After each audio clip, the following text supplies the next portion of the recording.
No, thank you. Sleepy. Can you come back in an hour? Need sleepy. Please go away. Let me sleep for the love of God! It's now time for the Billy C. Morning Show, part of the Billy C. Boxing Network. Interact with the show at BillyCBoxing.com. And we're coming to you live from the Billy C. Studios in the tundra called Lake George, New York. I'm Bill Calogero, and it's time for the Billy C. Morning Show. Good morning to everybody. Hope everybody's doing okay. We're glad to be with you today. And a special shout out to all of our viewers on Fight TV. And we're glad to be part of the Fight TV programming. And hey, do yourself a favor. You want to watch this show on your handheld? Download the app. Best way to do it, go to fight.tv. That's FITE.TV/Billy C. And get this show and many others on Fight TV.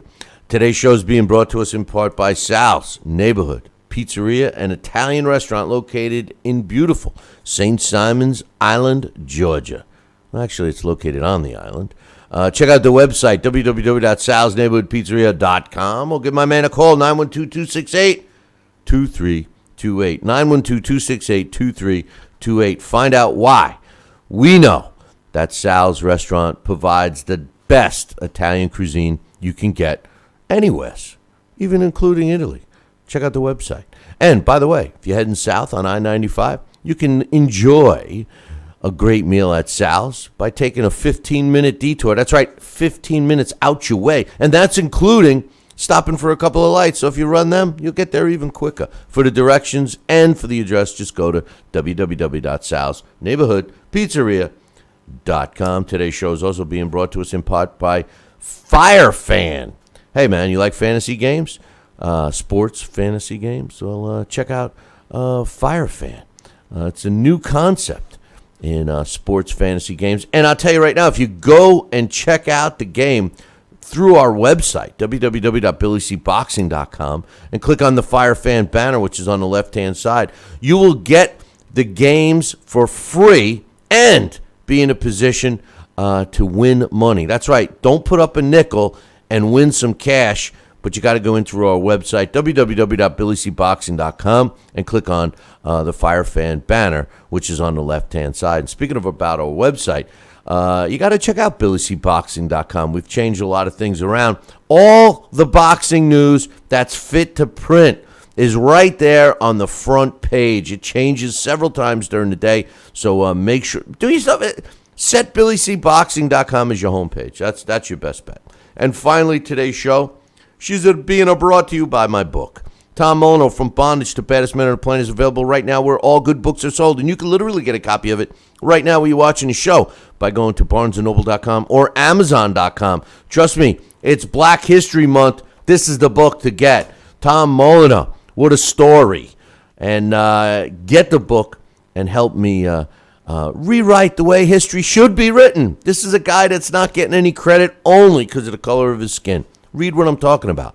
Find out why we got a 5-star rating across the board. If you're looking to get a signed copy, go to the website, billycboxing.com, and click on the book club section and follow the directions. Don't forget in the comments section, if you want it signed specifically, write it in there.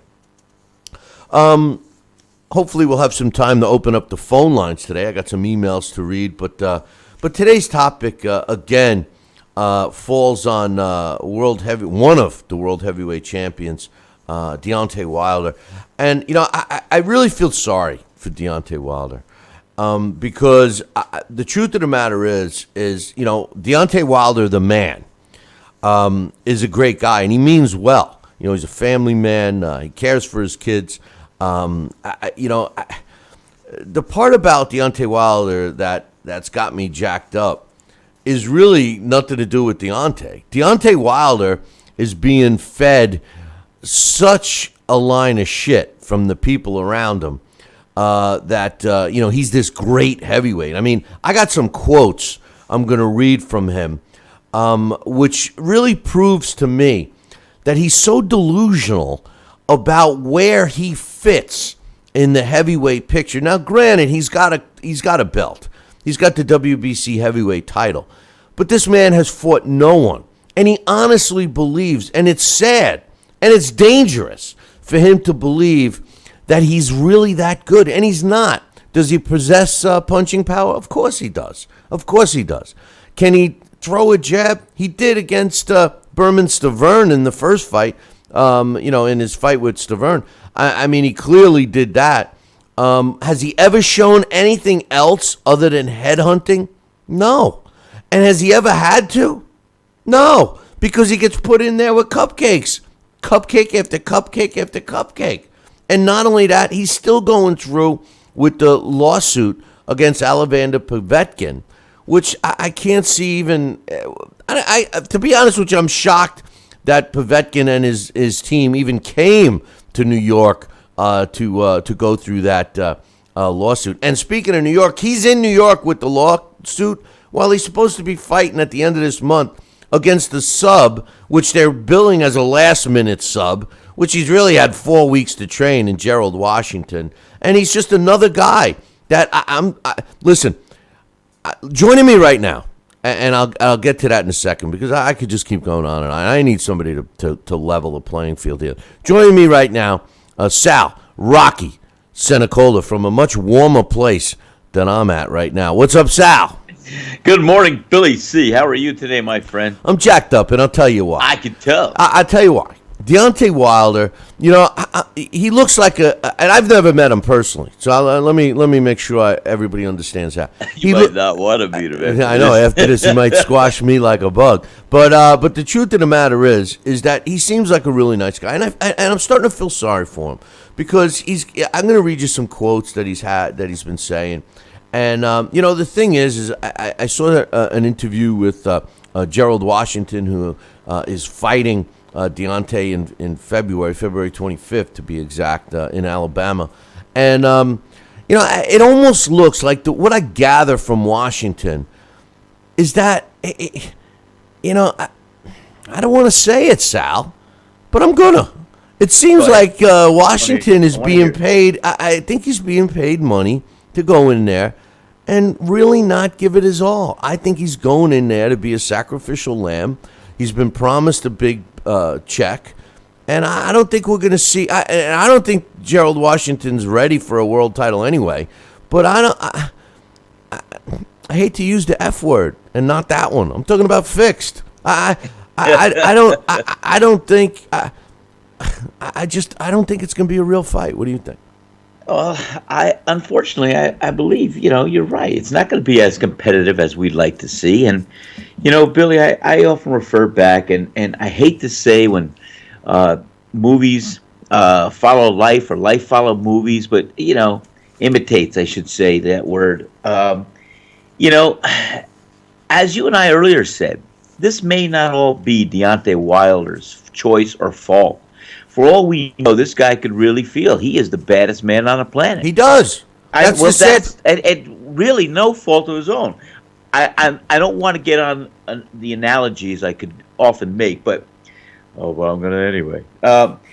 We saw some movies decades ago about Primo Carnera, The Harder They Fall, how he was carried and fed some fights to prolong his title reign, or how even in Rocky III against before he faces Clubber Lang, and I hate to use these analogies, but Mickey and he have a little quiet time, and then he breaks down in tears because Mickey tells him, "Hey kid, I don't know if you're ready for this guy.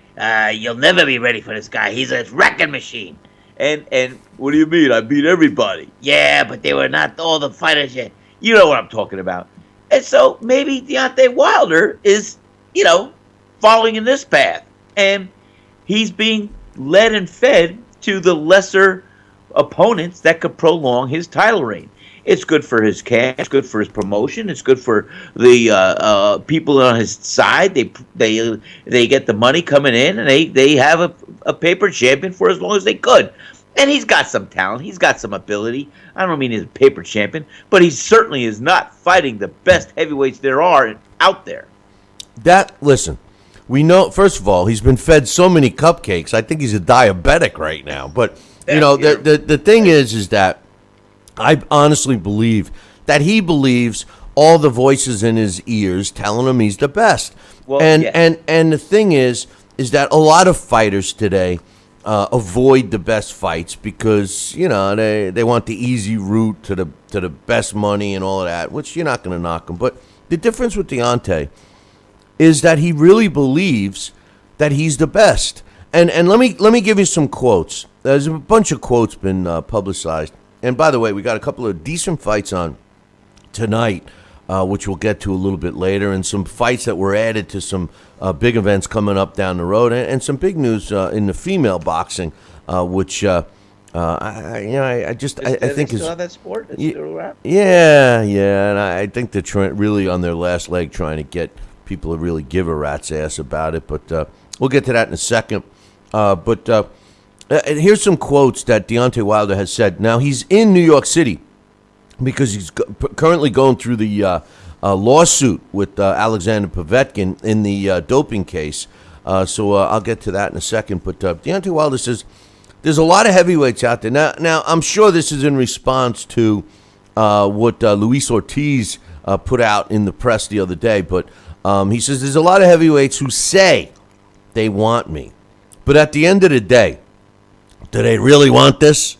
like he's saying, do they really want this? Everybody knows that Deontay. Now this is Deontay Wilder talking, so he's already adapted to talking about himself in the third person. He says, do they really want this? Everybody knows that Deontay Wilder comes with power. Okay. He says, you got to be patient in this sport. The big fights that people want to see will be coming. And obviously he's referring to himself and guys like us who say, fight somebody. He says, I'm not scared of anyone, and I won't run from anyone. My team is on the same page, and we're going to keep working on together and moving forward. That's basically like a politician statement right there, Sal, because, that says a whole lot of nothing. He says, I fight for the people.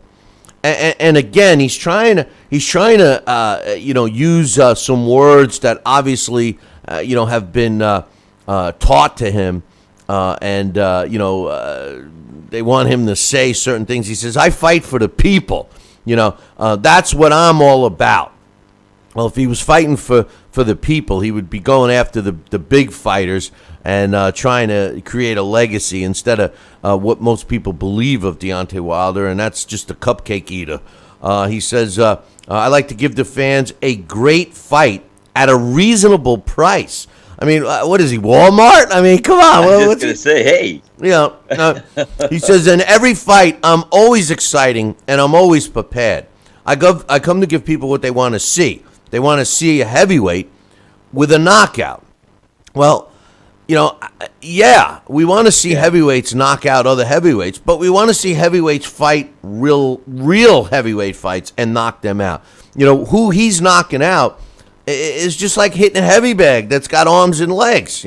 He says, when I knocked out Artur Spitska, I thought he was dead. That's just from natural Alabama country power, all right? This is him talking. He says, I'm still training while I'm here in New York. I got Breland here with me, helping me stay in good shape. I'm focused, and when February 25th comes, I'm ready.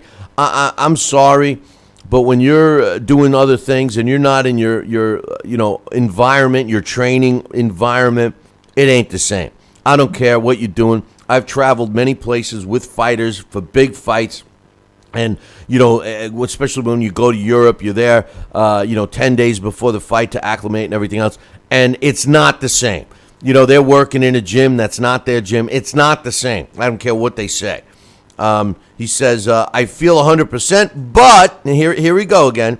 But the butt. We'll see we'll see how I feel when I'm in the ring and apply my force to a human skull. When I'm in the gym doing work, I feel great. Now, he's referring to his hand. He broke his hand and his bicep and everything else. And he says, I never really let my hand properly heal until I got this injury. He says, my bicep injury takes longer, and this is an opportunity to see if it's improved. And he says, speaking of improvement, Because of my injury, I've improved my left hand, and I feel like I'm more of a polished fighter. He says it's about adjusting. He says, when I fought Chris Arreola, and I love this statement because this is showing us, Sal, that he really is reading from a script. He says, Chris Arreola's style was perfect for me. Even with injuries that I was suffering, I could still get the job done. I had to fight through the injuries with Stavern because I hurt my hand in the third round of that fight. Being able to have these experiences has made my confidence even higher. I mean, he's saying Chris Arreola's style was perfect for me. Well, hello. That's why his handlers and team. Exactly. What's your thoughts on these comments? Well, that was just his last comment was very revealing. It might have been a tune-up fight. I'm teasing, but I think for sure that he's got some splaining to do, and I think, like I said, it's not all his fault.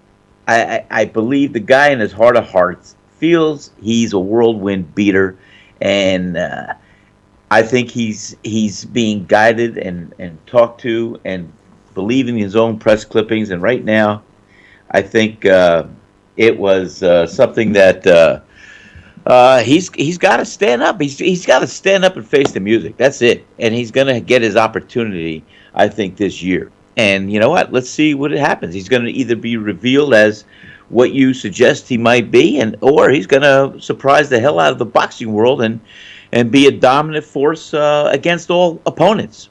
I doubt, but we'll see. Well, I hope he does well. I really do. I want an American champion. I don't think he stands a chance against Joshua or Klitschko or any real fighter. I just think that what's gonna happen here, and I see the writing on the wall. He's gonna act like he's the draw. He's following the Mayweather the path, right? He's gonna act like he's the draw, and he's gonna eventually not get the fights because he's gonna either ask for too much money or he wants everything in his favor, etc., etc. Then he's gonna come out in the press and say that the other fighters are avoiding him. So I mean, I don't see him fighting a top legitimate heavyweight ever. I just don't see it happening, Sal. And we'll see. And speaking of that, one last thing on Deontay, and we'll move on. He is in court in New York with Alexander Povetkin on the doping case. Now, in case you guys forgot about it, Deontay Wilder is suing Alexander Povetkin for $5 million in damages for losing a payday for the fight that didn't take place due to Alexander Povetkin testing positive for performance-enhancing drugs. Now, I don't see how he can win this case. Now, regardless of the positive tests or whatever, I don't see how he can win this case. And the reason I think this is because he's actually gotten 2 paydays since that first fight. So I'm sorry, but I think it's a bullshit case, and I'm curious to see what happens with it.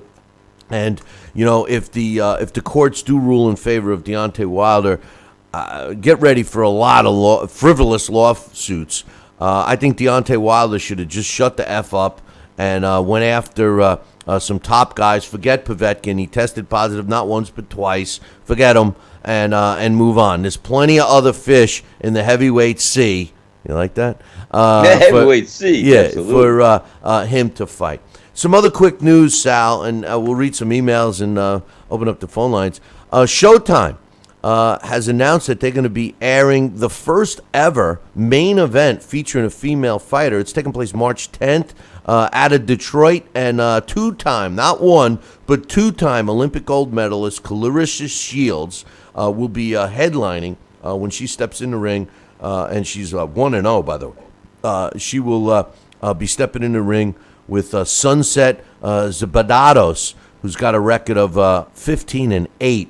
And that's going to be the main event on March 10th out of Detroit, Michigan. So we'll wait and see what happens on that one. It was announced that Andres Fonfara, who's now being trained by Virgil Hunter, and this is a guy, he's picked up a couple of big fighters. He's just so overrated, and I don't think he's going to help Fonfara. I don't think Fonfara was any world beater to begin with, but Andres Fonfara is going to be fighting on the Keith Thurman, Danny Garcia undercard, and he's fighting one-time world champion and a guy who has sunk deeper than the deepest abyss that you can find in the ocean, and that's Chad Dawson. So Fonfara Dawson will be fighting on the undercard of Keith Thurman, Danny Garcia. And speaking of undercards, it was also announced the other day that Andy Lee, former world middleweight champion, 34 wins, 3 losses, and a draw, he'll be fighting on the undercard against Triple G and Daniel Jacobs. He's taking on Keandre Leatherwood, who's a pretty tough opponent. 19 wins, 3 losses, and a draw. So we'll see what happens in that middleweight fight, which is scheduled for 8 rounds. We got some fights this weekend we'll touch on, but first, let's get some emails out of the way, Sal.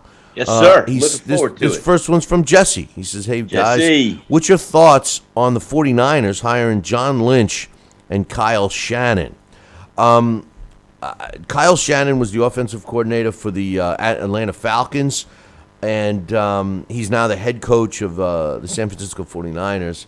And John Lynch, who everybody knows was a great cornerback, defensive back, is now the GM with an asterisk. They're giving him limited, power as a GM, first-time GM, former player. Maybe John Lynch will go on to become a major player as a GM. John Elway certainly is a good one. But I'm not so sure it's going to be with the 49ers. I think he'll learn about it with the 49ers and then go somewhere else. I don't know. It's a total question mark. As far as Kyle Shannon goes, Jess, I got my reservations about Kyle Shannon. Kyle Shannon did a great job with the Atlanta Falcons, but in the biggest game of his career and the biggest game in, the Falcons season, and arguably Matt Ryan's biggest career game, Kyle Shannon came up short.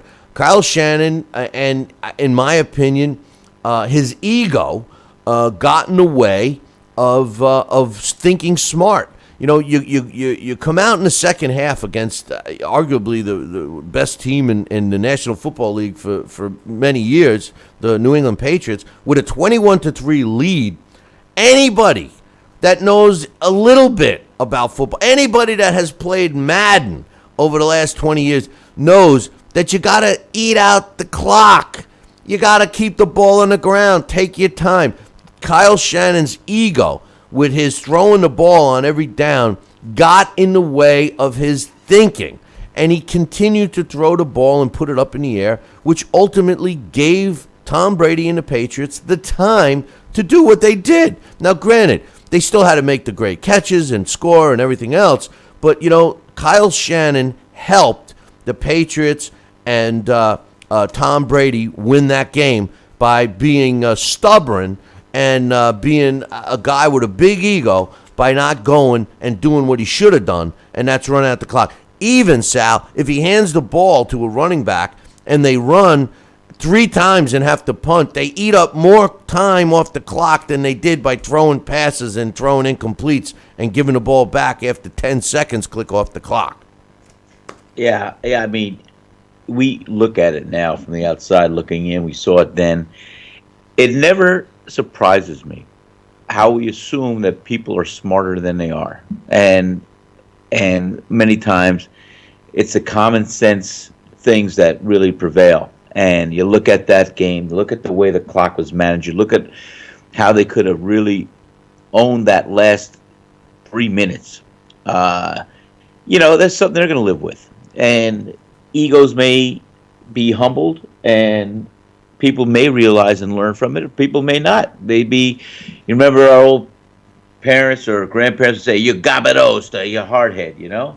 Some people are just, I I guess just too hard headed to realize. Then look at the facts and do it, because they could have sewn that up. They could have had that, and it was a hell of a game. It was a competitive game to the end, and with what we saw New England do that last half, and especially that last quarter, with I think it was 31 or 30 unanswered points.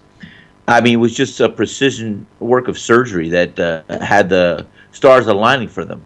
But yeah, I think that definitely Atlanta could have and should have managed that clock a little differently with a little different plan in the end. Jesse goes on to say, Billy, I don't think the tide has changed as far as boxers fighting the best. Spence is the exception because he wants to face the big names. He's not waiting around. A lot of these boxers say, I will fight this guy, and when the contract arrives, they don't sign it. Look at Danny Garcia. Manny offered to fight him, and Danny didn't want to fight Manny Pacquiao because Danny didn't get $20 million. And that's exactly what I was saying. These guys, they'll turn around and say, oh, well, Danny Garcia will say, well, Manny Pacquiao didn't want to fight me. He ducked me. Well, the whole part of the story is, he was offered $10 million and he wanted 20, and that's why the fight didn't happen. Anyway, he says Robert Easter versus Luis Cruz is a joke. Cruz keeps on losing. He still gets these title shots. He's not good. Easter should have faced Beltran or Shakarov. We'll talk about that fight. And I personally, I don't think Robert Easter won the title. He won the title when really he shouldn't have even gotten the chance. So, I don't know if I can argue with Jesse on this one. I believe him. Jesse comes up with some good emails. Yeah, I believe that the fight is a joke as well. That particular card, I'm not too interested in. Although the Rishi Warren and Zanat Zakiryanov fight is one I'm interested in because I know Warren has got the hand speed and the boxing ability, but Zakiryanov is a power guy that generally can cut the ring off and break his opponent down. So it's going to be interesting to see that one. And as far as the fights on tonight, the one I like is really Ivan Baranchyk against Abel Ramos. I think that is going to be a competitive fight. But anyway, one last email, Sal, and this one is from Johnston over in England. And he says, hey, Billy C. and Sal, I just want to say a massive thank you for accepting my blast from the past on Salvador Sanchez on Wednesday's show. Alex did a great job as usual. Let's hope the youngsters listening will take some time out to educate themselves and watch a few fights. And by the way, Jesse says, I think Salvador Sanchez would have swept Carl Frampton and Leo Santa Cruz. He had a better chin and overall better boxer. That's no doubt. I mean, the Title Bout Championship computer game showed us that even statistically wise, Sanchez would have dominated pretty much any of these guys today.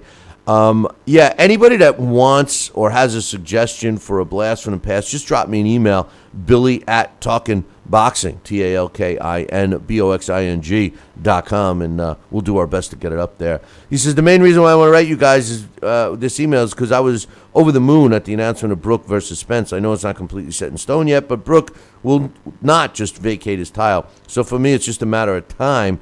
I've read that it's been penciled in for June 4th. Potentially to take place in Sheffield or maybe in the U.S. if the money's right. Wherever the fight is, I can't wait for yet another massive welterweight clash between two of the best fighters in the division.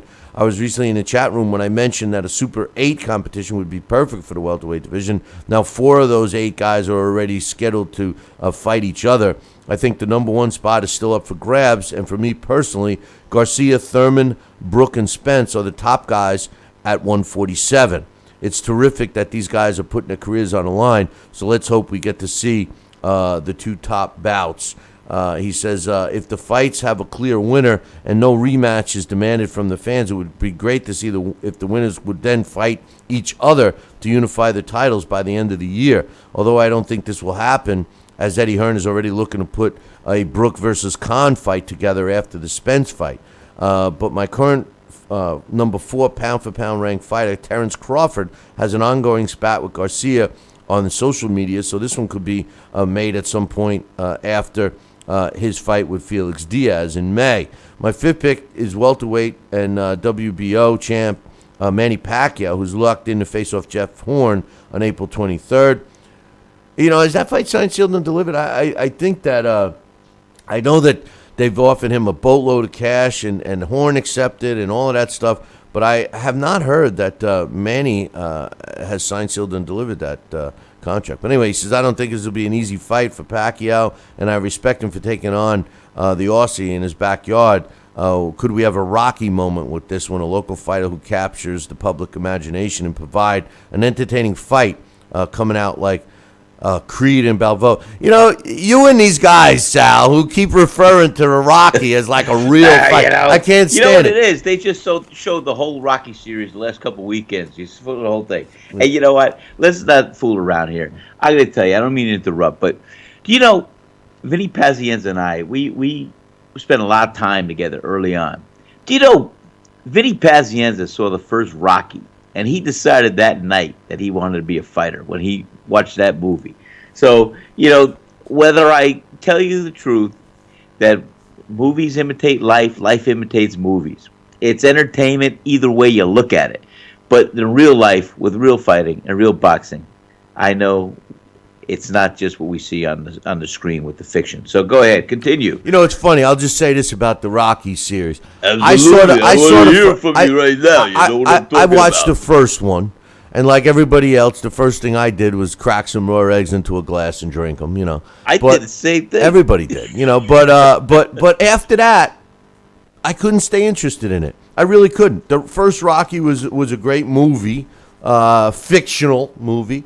And the whole series with him, especially, I thought it would be funny when they had Robert De Niro and Rocky in like kind of a comedy movie, fighting as old men. No disrespect to you, Sal, but I was say, watch where you go. I couldn't even watch it. At least my opponent was younger than I was by almost 20 years. Yeah, this is true. But I couldn't even watch it. But anyway, he says. The other three in my top 8 are Sean Porter, Timothy Bradley, and Amir Khan. I believe Sean was trying to negotiate a matchup with Lamont, you dummy, Peterson, but that fell through if the rumors are true. He says Peterson is now scheduled to fight WBA interim champion David Avassian in February.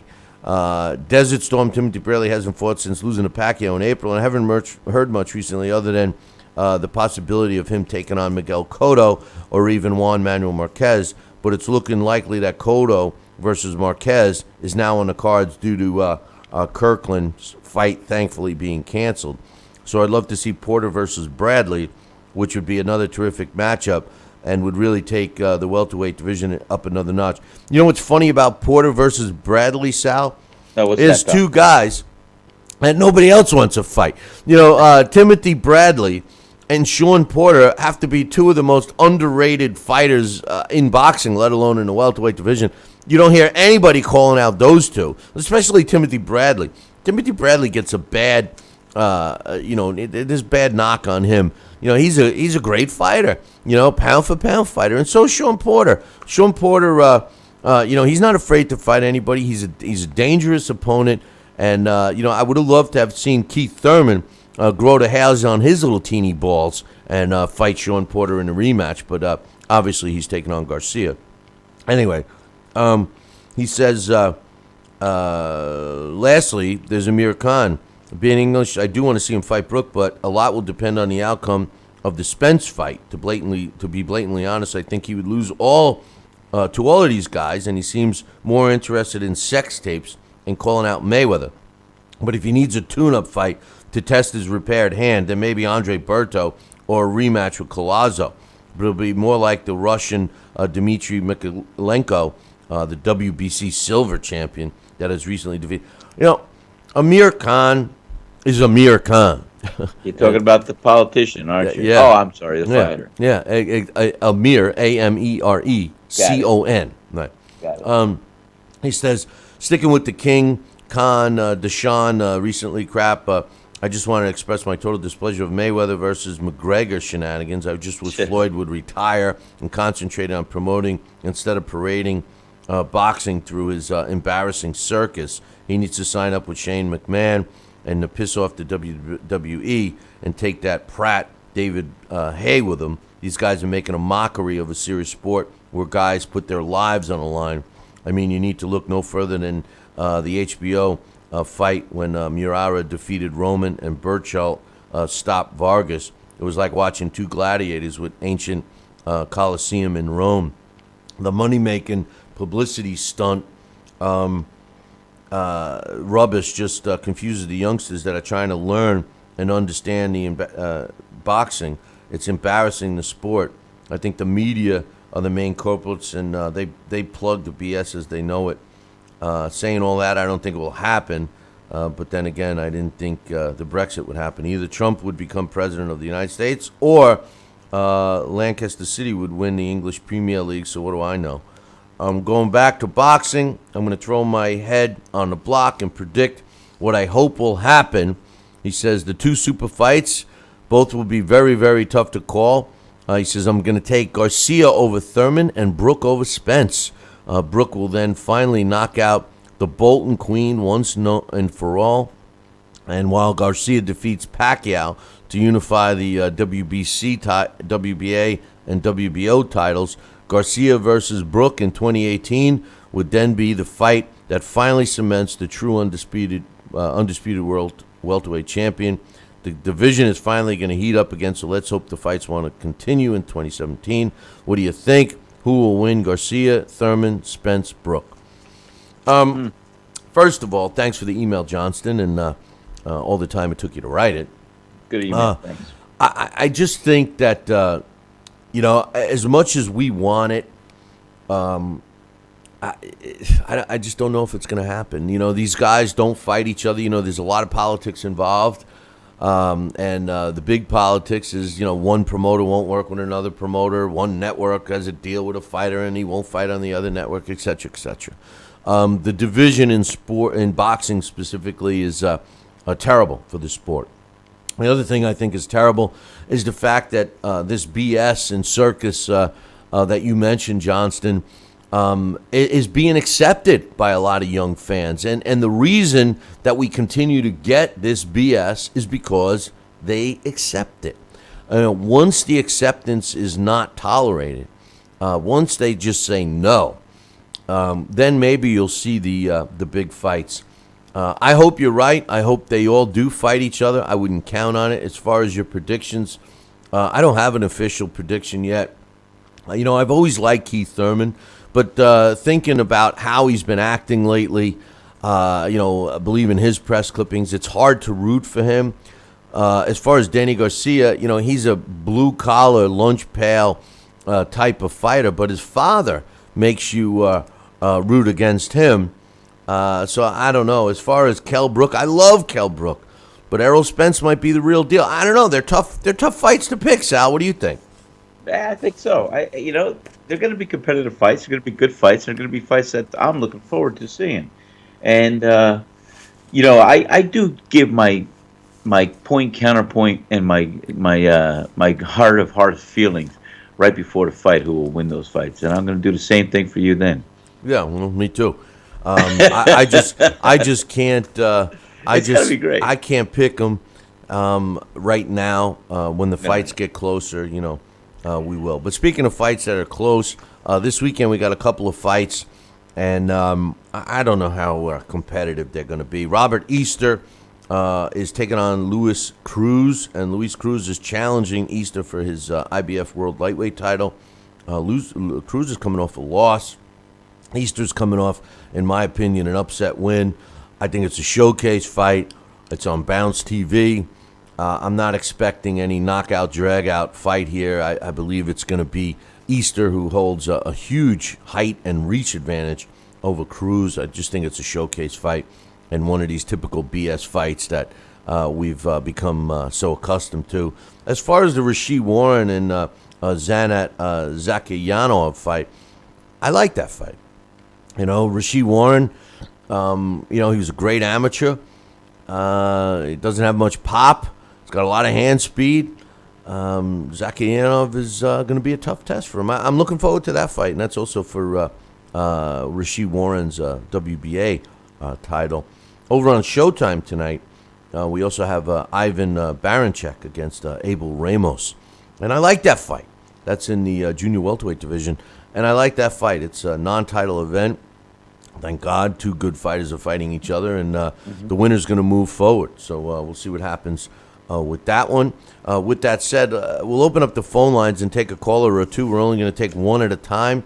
So give us a call, 845-228-8710. 845-228-8710.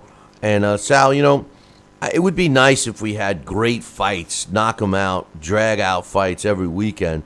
But it's not that I really mind having like what we got scheduled for this weekend, although they're not, in my opinion, with the exception of the Baranchek and Ramos fight, not evenly matched fights, but at least there'll be some entertaining fights. And like we've said all the time, we're not expecting these guys to constantly, fight, world beater fights all the time. So I guess we got to accept that for what it is. But right now we got, I think Joel is on the line. Is that you, Joel? That is. What's up, guys? How you doing? Good morning, Joel. What's up? I got to say, Billy, it's disappointing because I do want to see. we got Showtime. You got Showtime, but I don't have this TV. I don't have this bounce station, and it's hard to find online. I mean, it's not a great card, but I do like to see Robert Easter and Rasheed Warren, and it would be nice to have it on TV. But I would have also liked to see that Trey Lippy Morris fight tonight, but I know he got hurt, and I know they're kind of building him. Do you think he's will become as good as his father? Or do you think he won't? What's your feelings on him? Because they seem to be pushing him pretty well. I thought he was very raw when we saw him. He's being trained by Freddie Roach, who I think has become a very overrated trainer. I was real disappointed that he sustained that cut over his eye in sparring. If he had headgear on, I just can't see how that particular cut in the location that it was in was even possible. You could argue with Kirkland breaking his nose that he didn't have a full facial headgear, which a lot of fighters don't use, so you could see where the nose would get cut. But where that headgear, where that cut it was on Morrison's head, is right where the headgear is. And I don't know, Sal. I mean, can you get a gash like that from the headgear itself? Well, it depends. That buckle usually is protected and hidden for that too, for many purposes. But you can get a cut. It's not that hard to even get a cut, sustain a cut when you wear a headgear, depending on the headgear. They have some with the cheek protectors, covers the eyes very well. You have an open top. That's how I got a couple cuts sparring on a butts on top of the head. It could be a chin, could be a head. Well, this was a gash right over the eye, right on where the eyebrow is, and that's right where the headgear. That's where the padding is. I will tell you this too. I'm going to say this. Sometimes winding down, I used to wear lesser of a headgear just to feel a little bit, lighter, where it wasn't so cumbersome. But no, majority of our training, we wear pretty good, very well protecting headgear that it comes over the eyes. It could still happen because you could still get hit, and depends. Sometimes if they don't put the Vaseline enough on the face to let that leather slide, that leather, if it's not done right, it could actually work as an adhesive almost, and boom, stretch the skin if you get hit on that. Don't forget, and that's the big misconception, headgears do a certain amount of protection, but they aren't the end-all to everything, including taking the shots to the head. Yeah, it may minimize the percussion or the blow, but guess what? You're still getting that impact. You're still absorbing that. It's just through a padding. So that is protecting the skin, but your brain's still getting rattled. Hey, Joel, just to answer your question again, I think he's got a long way to go. I really do. I don't think you're going to be seeing him in a world title fight anytime soon, and I just hope that they increase his level of opposition one notch at a time, so they give him the chance to get better. He did look impressive in his last fight, power-wise, but he did leave himself wide open, and he didn't look like he had much else other than just headhunting. I think a lot of these trainers and managers and, of course, promoters and even TV networks to a degree, they ruin a young fighter because they overprotect them, and they're so afraid to lose value because the sport has become so stupid and ignorant in the fact that, they feel if a fighter loses, the value goes down the toilet. The end result is they undermatch these fighters, and they never give them a chance to get any better. And when they finally face a tough opponent, they lose and then we never see him again. So I hope that doesn't happen with Morrison because of the name, like you mentioned. Yep. He does have some potential. I just want to also say to you guys, I think it's great. I mean, I know it's fake. WWE's been very predominant on the issue, and UFC has, and I like the way to see. I like the sense that boxing is starting to do the same thing. But it's great to see that Clarissa Shields is main eventing a ShoBox. I mean, I enjoy women's MMA. The women in wrestling are taking on more of a role model in terms of not just there for the looks, even though they are beautiful.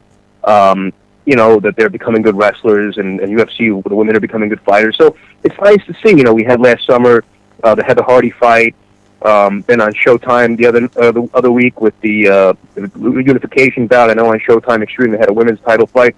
So it's nice to see women's boxing kind of building these names. I mean, I know it's not going to be popular with everybody, but if you're a combat sports fan or you watch wrestling or whatever, it's nice. You appreciate that.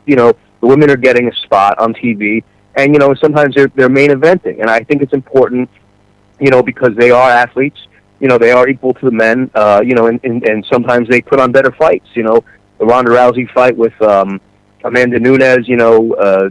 Holly Holmes, she's fighting tomorrow night on pay-per-view, moving up to 145. So it's nice to see that the women are getting their name in the sports now, and that they're main eventing boxing and MMA and wrestling and stuff. It's just a good thing to see. I just wanted to get your quick thoughts on that.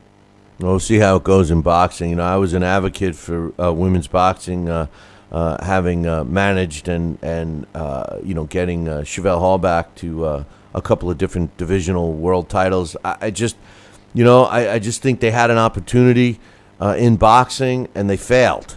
And the reason why they failed is because... Yeah, go ahead. Yeah, I want to hear. The reason why I feel they failed is because during a time, the female fighters, and I agree, a lot of times on a card, they would be the more entertaining fight, but they were also the ones fighting the tough fights. You weren't seeing the layup fights. Now, all of a sudden, in the last, year and a half to 2 years, you're seeing a lot of female fights that are in just like the men, overmatched showcase fights, and I think it hurt it. I think it hurt women's boxing when, no disrespect, but Amanda Serrano is a great example. She has not been in tough at all. Until the best fight the best in the female, that was the one thing that female boxing could have held over men's boxing.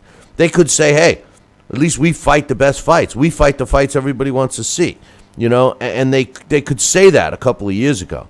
They can't anymore. And I think that, I don't think it's going to be popular. And Clarissa Shields, is as great of accomplishment she did in the Olympics, the crossover to the pros is just not going to happen. I hope you're wrong.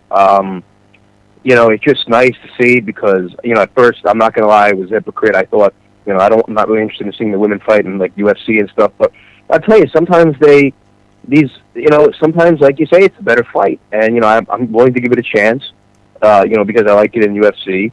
And, we can only see what happens. Were you aware that Holly was fighting tomorrow for the women's vacant 145 title in UFC or no? Yes. Did she just get? Didn't she just fight a couple weeks ago? No, she's fighting tomorrow, but she had lost after she beat what's her name, Ronda Rousey. She had lost the fight. That's right. But I'm surprised that people are making it like it's such a big thing that she's moving up to 145 because she fought at 154 in boxing. I mean, she's no small girl. And listen, I'll always have a soft spot for Holly Holm.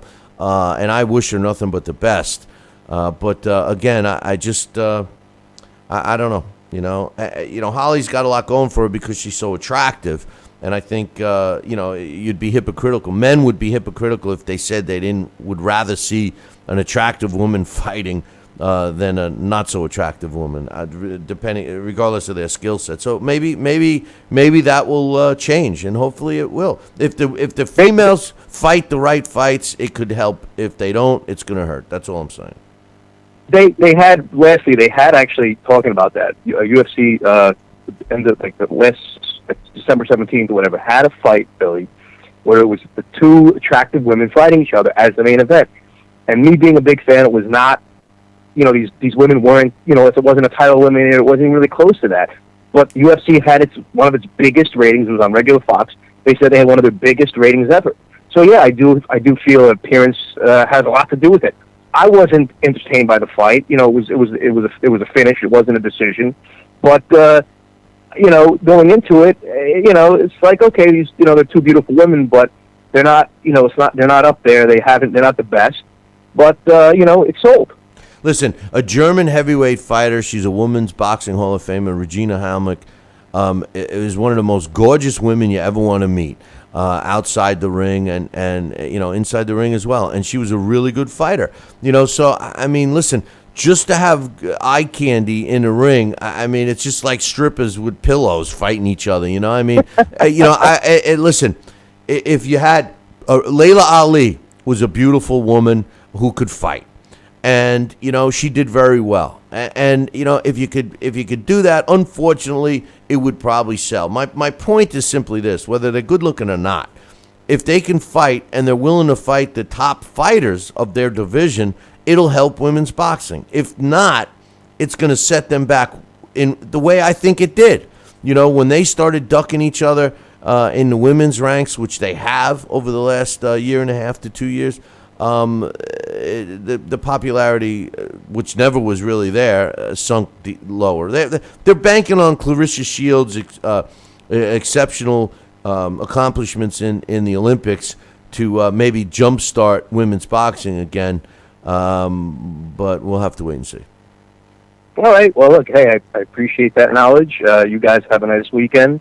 I appreciate your time. It was good to get a call in. I was usually I work 1 day a week now, but I was off today, so I was glad to speak to you guys. I hope you guys have a wonderful weekend. I don't know what you're going to do without football. We got to wait, a couple months, but I know, Billy, you like baseball, so you got that coming up in a couple weeks, believe it or not, and that's it.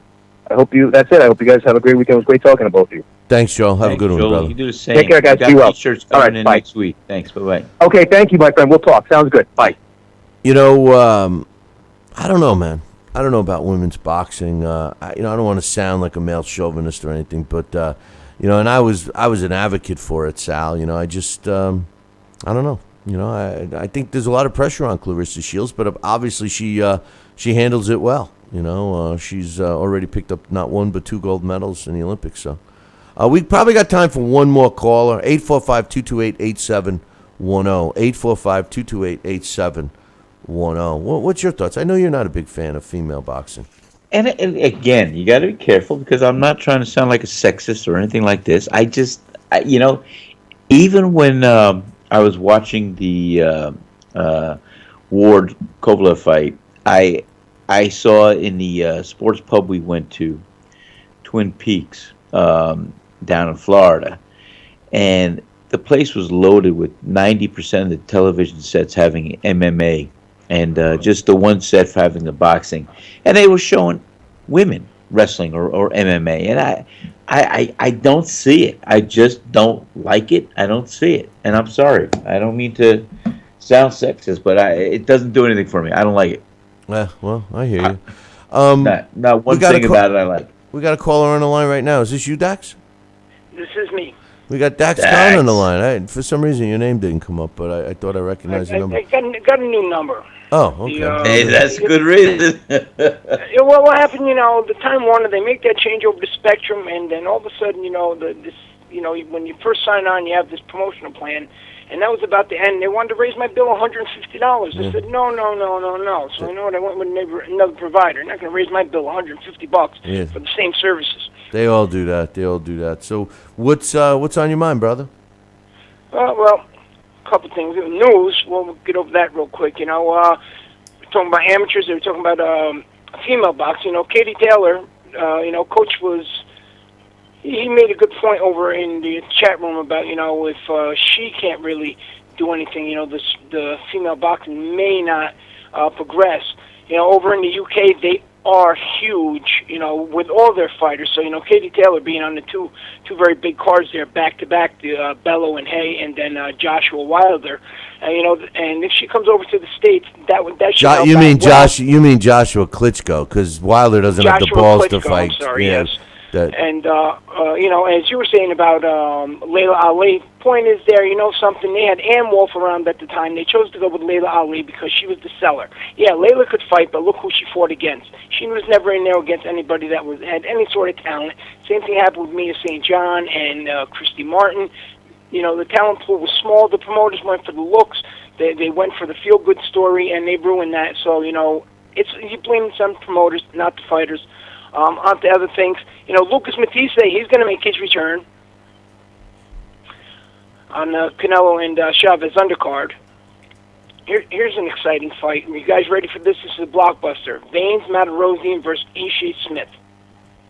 Who is? Oh, God, not Ishii Smith. I thought I was the only one not excited. Ishii Smith is. I'd rather watch. I think paint it's unanimous. I just heard a cricket in my over here.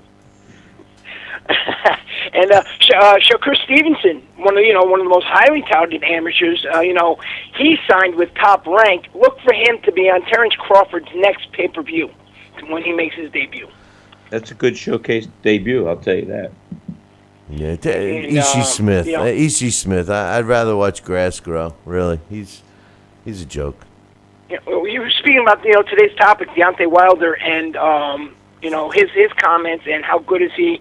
You know, the other day I had posted a picture up of one of my favorite fighters growing up, and you know he never won a world title, but you know for some reason as a kid I just liked the guy. He was tough as nails and he gave it his all. Thank you, Dax. I didn't know you felt that way about me. Thank you. I'm talking about the boss, Joe Hip. What about Joe Hip? I heard of him. Of course. What happened? What's up with Joe Hip? No, you know, you were speaking with today's topic. You know, you speak about Deontay Wilder and you know how good is he? How good isn't he? And then you know, I was speaking about the other day with somebody about a guy like Joe Hip, who as a kid, you know, talking about 5, 6, 7 years old, you know, he was my favorite fighter. Just, you know, I liked his style. He never won the big fight, but he was always in some wars. You know, he was stopped on cuts in a lot of fights.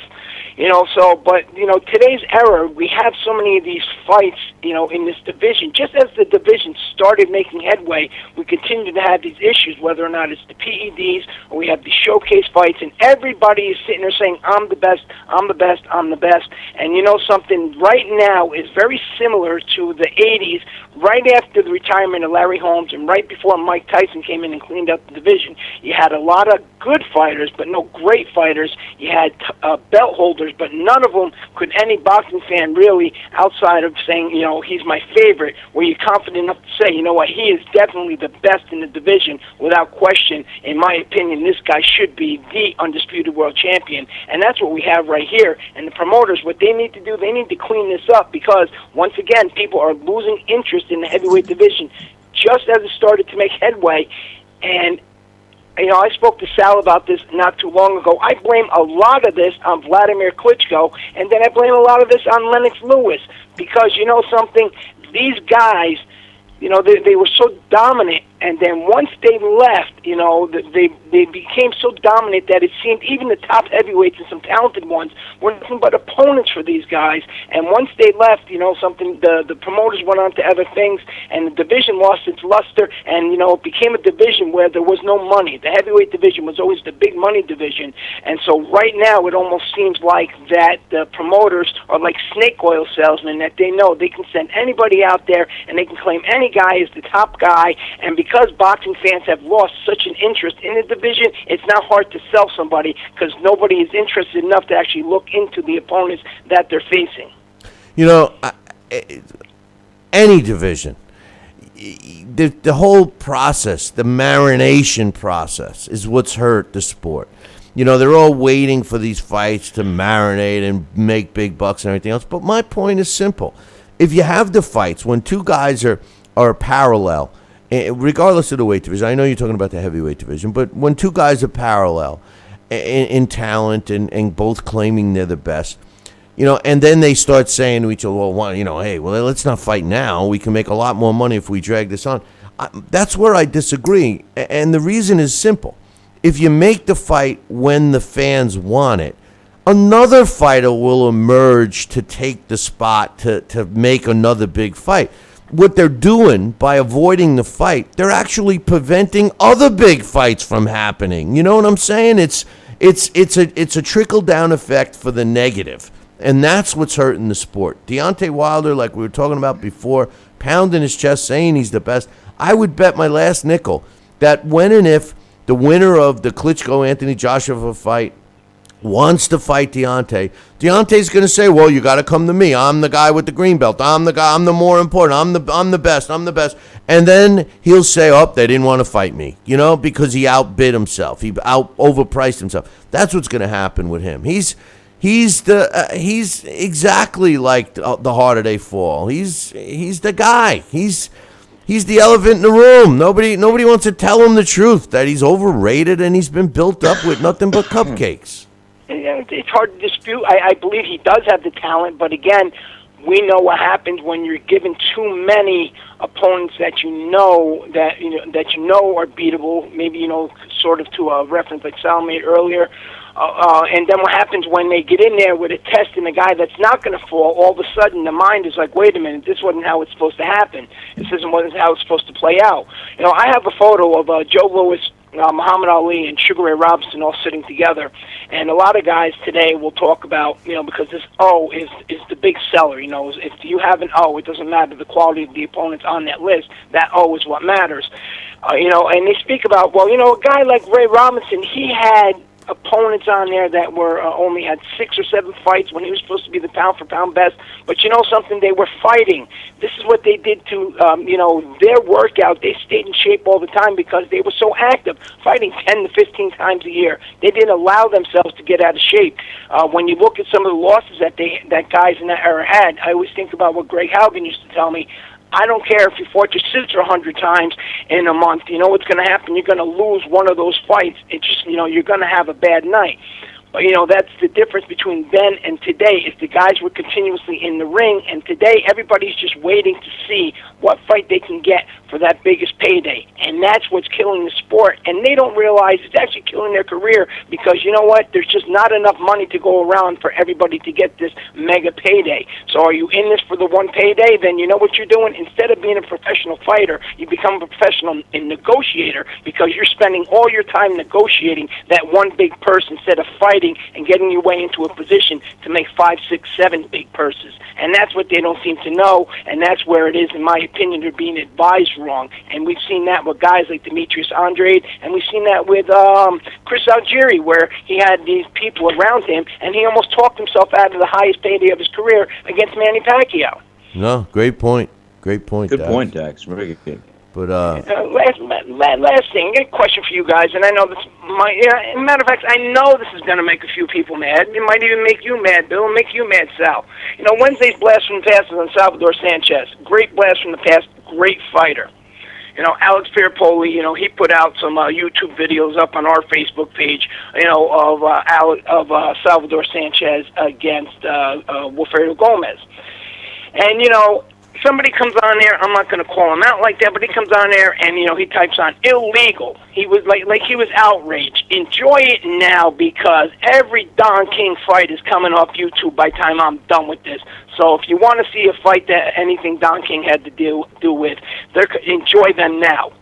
How smart is this? Who was that? John from LDL TV? That was John. Yeah. You know, what's the point of this? And I replied to him, Why are you doing this? Do you think you're going to take these fights down, and what the intention is to try and sell these fights and make some sort of profit? Right now, Don King is a non-factor in the sport. I know two of his fighters since they were kids. And you know something? This is what hurting the sport by not allowing these fans to see these guys from back in previous eras. All because, again, in my opinion, if that's the intention, you know something? That's greed. Well, that is greed. Well, that's the same thing as charging these pay-per-views for the club shows. And again, that's something that's killing the sport. And you're going to take them down. And you know what? Just as I stated there, guess what? Somebody's going to put them right back up. So again, like these professional negotiators, you better get yourself a job that's going to pay you professionally to stand by and search YouTube all day. Well, the truth of the matter is that whoever posted it was illegal. Whoever's putting the link to it to someone else's post, that's not illegal. You know, whatever. Don, unfortunately, I think when it's all said and done, Don King will go down in history as the greatest promoter ever. But greed is definitely it. You know, he's got a library full of fights that they believe will be worth the kind of money that Big Fights Incorporated sold to ESPN. But because of YouTube and because of the size of it and all the data, and people don't care. To be honest with you, those kinds of fights, if they're not made available to the public, you're going to get people that will just dismiss them like they never existed, like they do with Sugar Ray Robinson's early fights that we don't have video on. You know, so exactly. You know what? Now this is how you have to. You know, you have to keep the sport evolving by educating the fans. We complain all the time about the mindset of the fans. We need to educate the fans and let them see how things have changed around over the years so they understand and they can make an educated opinion on what's being sold to them. And then this way the fans are able to say, I've seen it from this era, this era, this era. I've seen what these guys went through, and I've seen how they made their fights. I've seen how champions fought champions. I'm not going to be sold a bag of lies. I'm not paying $49.99 for this pay-per-view. And then, you know what, that right there may force some of these promoters to sit there and say, you know what, we need to do our job a little better. And the reasons like that, and it sounds a little crazy, and I know it's a rant, you know something, that's going to help the sport as an overall, not worrying about taking clips and small footages off YouTube because we think we might sell them to somebody else. Because you know what, nobody's going to sit there and buy them. They're not buying the pay-per-views now. When you're not getting two elite world caliber fighters, pound for pound, fighting each other, doing better than 150,000 pay-per-views, what makes you think you're going to do anything with these small clips against guys that, you know what, nobody really knows who they were other than what's been spoken about on social media or maybe an occasional tweet. Great point, Dax. We'll talk to you next week, brother. Very good point. All right, have a good day. Take care, Dax. Yeah, you know, Dax is right, and what we were talking about off air is exactly what I meant with John and what he's doing. But let's just keep one thing in mind: he's also doing it for Don King Promotions. So that's not really John; it's Don King's company. So, and one thing I wanted to comment before we wrap it up here, Sal, was, you know, what Dax was talking about with the fighters, you know, trying to negotiate and get the best deal and everything else, and they're looking for one fight. Excuse me. It just, the picture it paints that's sad and obvious, though, is that they really don't care about the sport. That, you know, and my question is, should they? I mean, you know, when you fought, did you do it for you, or did you do it for the sport, or did you do it for a combination of both? And when did the sport become, you know, something that you wanted to be part of and not the other way around? It's a good question. And, you know, I often said I love boxing so much. I really didn't look at my career in the time frame and the fragments of how I should have managed it or had gone along, and I changed horses a few times, but I fought because I love the sport. I mean, between you and I would have fought for a title for free. I mean, I just loved it. It's sick. It's not right. I know that. But the bottom line is the value of a fighter and what he wants to do in the game. You know, I went into boxing with the intention of being somebody really, really special. I wanted to be a household name. I wanted to be worldwide. I wanted to be a champion. I wanted to be a record breaker. I wanted to be everything. And it was that carrot, that fuel, that challenge that I wanted to step up and rise to and do. I wanted to be something really special. And, it's a humbling career. You realize the politics of the game. You realize the opportunities, the missed opportunities, the opportunities you don't take, and the missteps, how one could lead you off the path of where you want to really be.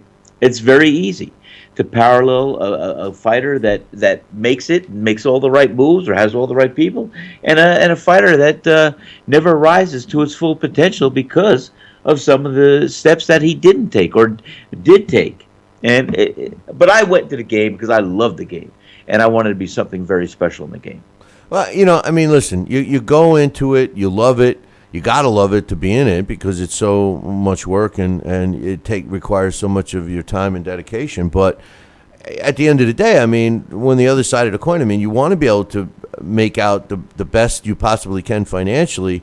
But boxing is a unique sport. I think every fighter that makes a nickel or more owes it to the guys that came before them for the effort and sacrifice and everything that goes along with it that they put in, and I think that's what's leaving, and it could be every sport though, not just boxing. It's true, but you want to know, you just hit on the head.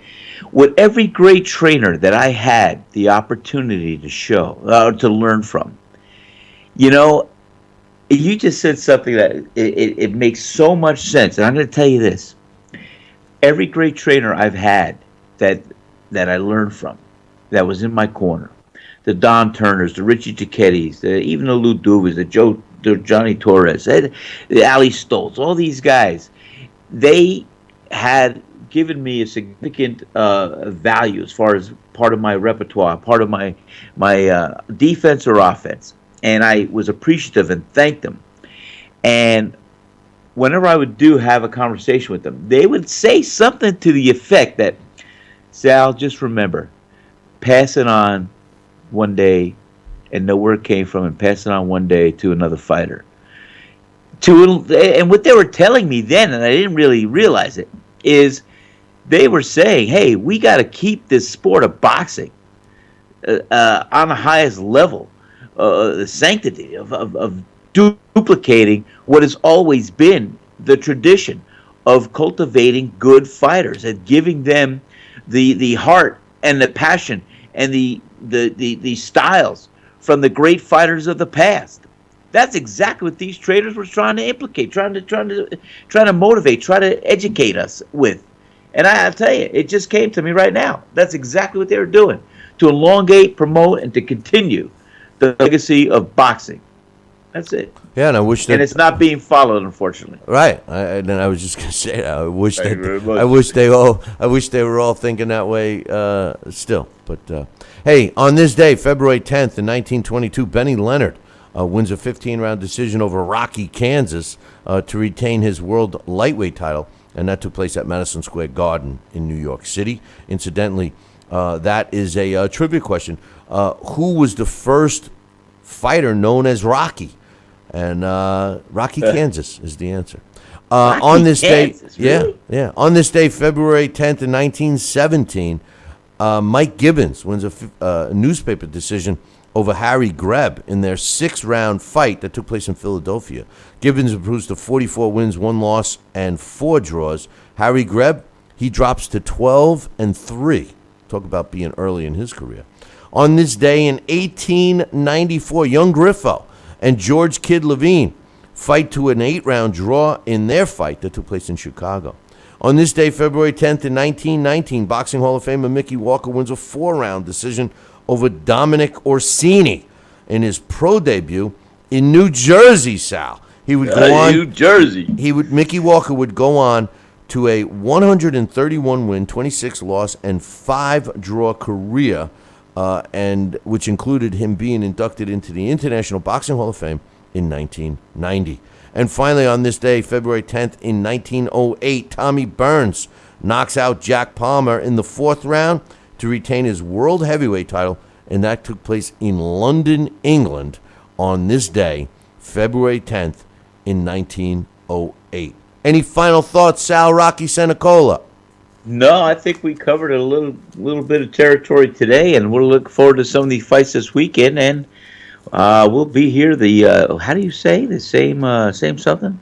Yeah. Well, I just want to remind everyone and reiterate what Dak said. You know, if you have a favorite Don King fighter, you better go to YouTube and try to watch him because right now they're taking them all down. John is working feverishly to take them all down. So if you want to see about the fight, go watch the fights right now on YouTube because Don King Promotions is taking them all down. They're taking them all down. But I got to look at it and respect what I think Don is. I don't know what they're doing. I have no clue. I'm in the dark. But I could see from a business standpoint. I mean, as you said, Don King, in my opinion, is going to be one of the world's greatest promoters ever to be in a boxing world. The best, in my opinion. But looking at that, he feels, this is his property, his realm, his property, because he put it together. And like everybody else, making money on things today, bootleg or otherwise. I mean, maybe he just wants to protect what he felt he put together and was implemented and done by his orchestrating what he built as an empire. And he's going to make them available, but it might be for a cost, for a price. And then, I mean, I know that. I'm going to want to see the Rumble in the Jungle or any of Ali's heavyweight fights between Foreman or Frazier. I'm going to want to see them again. Yeah, and, you're going to want to see them again? You're going to pay for them? Well, that's just it. Are you going to pay for them? We don't know if it's going to be $1. We don't know if it's going to be whatever it is. But I'm just saying, as a businessman, that Don King, we all know he's a businessman. No, I know. Hey, listen, I get it. I understand. Trust me. I've talked to these guys directly about it. I know what they're trying to do. They have a library of fantastic fights. John's been spending feverishly hours and hours digitalizing and everything else, and it's amazing the stuff he's doing. But at the end of the day, the world that we live in today, when they go on the internet and they find information, they do not want to pay for it. And I've experienced it myself firsthand. Listen, if you're going to go buy a good or a product or a service and you're buying it online, that's a different story. But if you want to go find some information, you don't want to pay for it.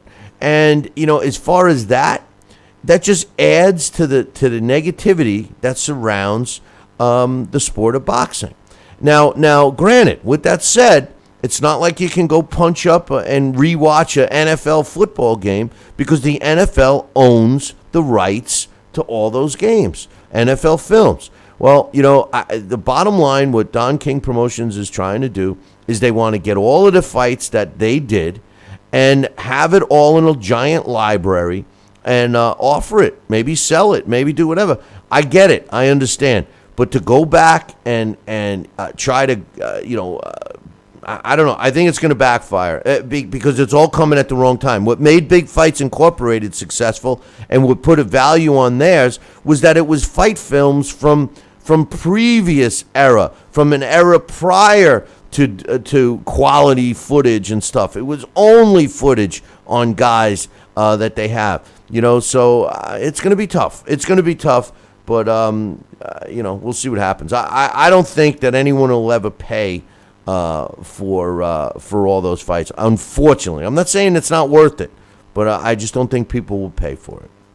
Well, then again, maybe Don King's packaging this, and he's got an interested buyer that's going to want to, throw a ton of money and have him for his rights. Almost like Bill Cosby bought all the rights, supposedly, I don't know, bought all the rights to either Little Rascals or what else did he do? I don't know, but you know that story. And so maybe he's packaging up like that. I don't know, but I could see it. All I'm saying is, John is doing what he's instructed to by Don King, and maybe Don King has this as his last hurrah, his packaging deal, what he's doing. And that's it. Yeah, well, It's business. Yep. It's business, nothing personal, you know? Sounds good. Hey, don't forget to tune in Monday morning, same bat time, same bat channel. Until then, ciao, baby.